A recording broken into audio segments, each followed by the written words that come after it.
हकीकत में उसी की दोज़ख नारे दोज़ख से बरीयत है। वाह वाह वाह वाह वाह वाह। अली से ए मेरे दोस्तों जिसको मोहब्बत है, हकीकत में उसी की नारे दोज़ख से बरीयत है।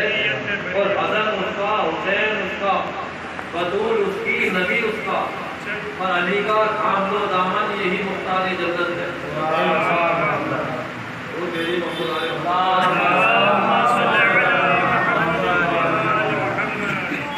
जुल्मत का अंधेरा जब घरों में छाया, जुल्मत का अंधेरा जब घरों में छाया, अब खींच के बातिल को मैदान में लाया। और बातिल यजीद कल भी था और रहेगा हमेशा, बातिल यजीद कल भी था और रहेगा हमेशा। हक है हुसैन ज़माने को ये भूल में बताया।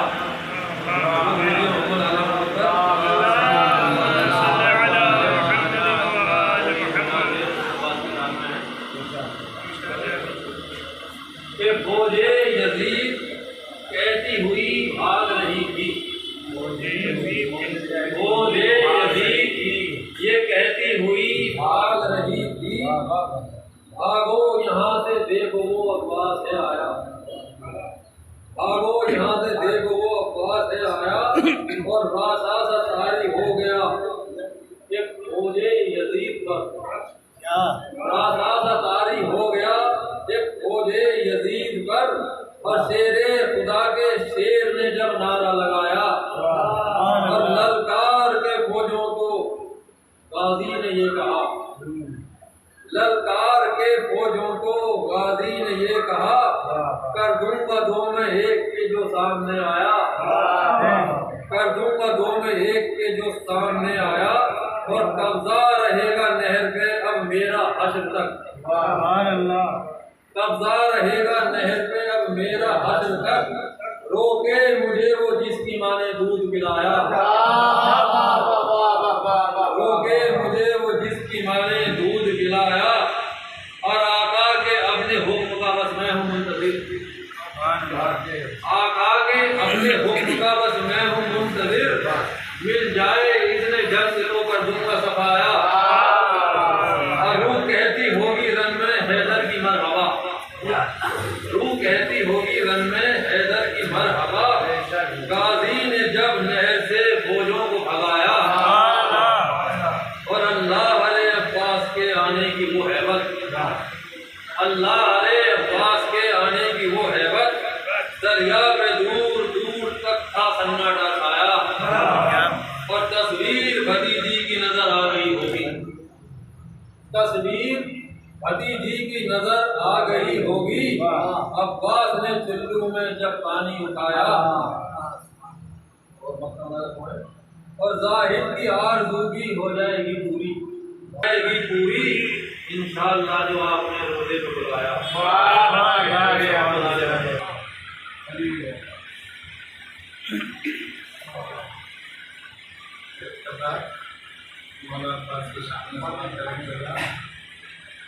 तो कटे हाथों की बेताबी फनकारी है,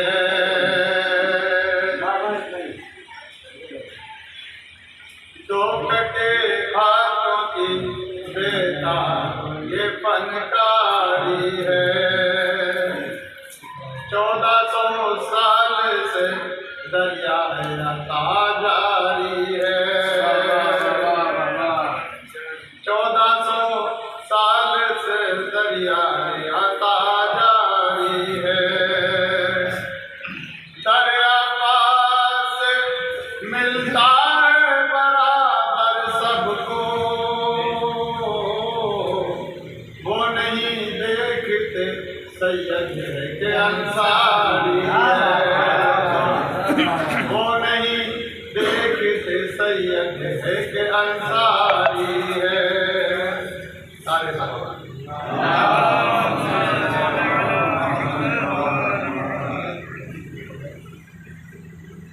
कितनी हसीन कब्र की हो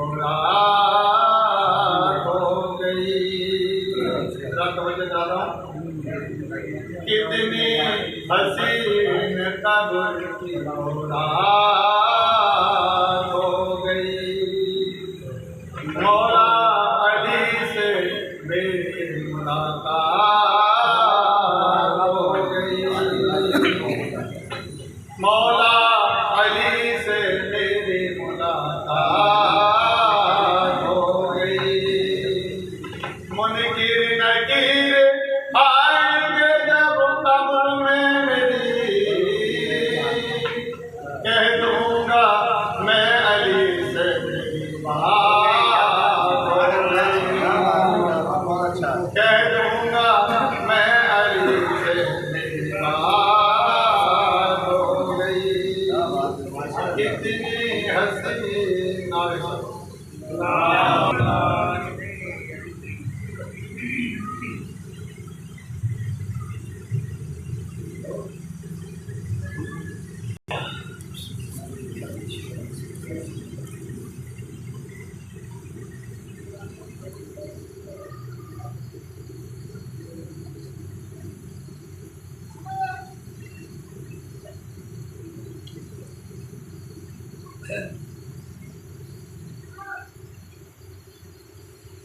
आपका से गुजारिश है कि एक मरतबा सूरह हमद और 3 मरतबा सूरह इखलास की तिलावत फरमाकर एजाज हुसैन इब्न कुर्बान हुसैन और अशफाक हुसैन इब्न गुलाम हुसैन की अरवाह को